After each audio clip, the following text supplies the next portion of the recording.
debatable. I don't consider myself the greatest Olympian.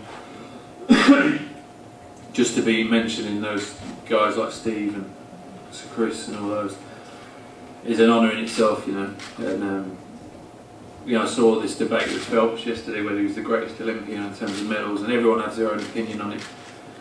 And I don't, for 1 minute, ever consider myself, in terms of medal tally, yes, fantastic. But the golds are the ones that count, really, ultimately.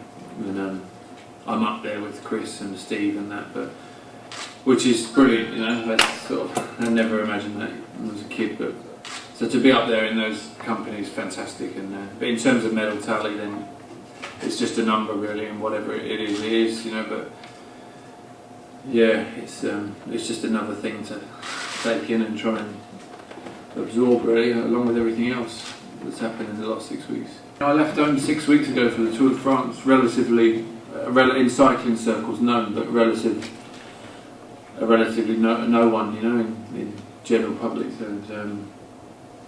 And a lot's changed in that 6 weeks, obviously coming back from the Tour and then doing this. And I don't know what to expect, I don't know what it is.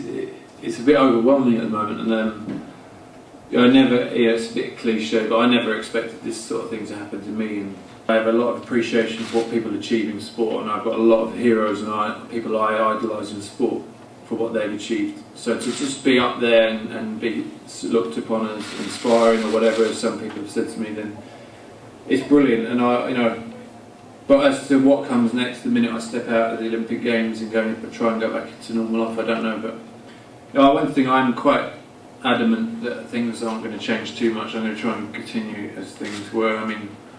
I lead a pretty normal life like most people, and I train hard, I work hard at what I do. But ultimately, I'm very normal in my life, aside from cycling, and I'm not a celebrity. I will never be a celebrity. I don't consider myself a celebrity. I despise that whole celebrity culture. I think this country's become so fascinated with people that become famous for not achieving anything in their lives.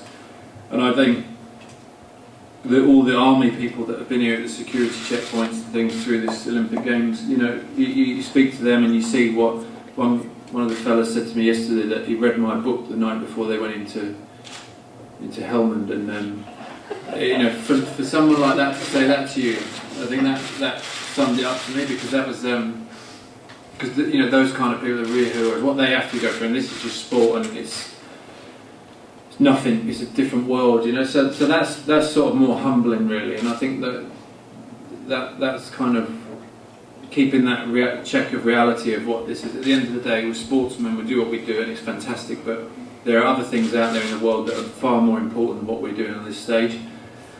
And I think as long as you don't forget those kind of things, then you don't become so engrossed in your own arsehole. And I think that's more important, really. And I, as I said, aim to just continue normal things, After the Olympics is done, my kids go back to school in September, and I'm taking them back to school, and in the mornings pick them up and go to Tesco and get a pint of milk, because that's normal life, that's reality, Whatever comes of having achieved something in sport, brilliant. I'll take everything that there is, but it is sport at the end of the day. So.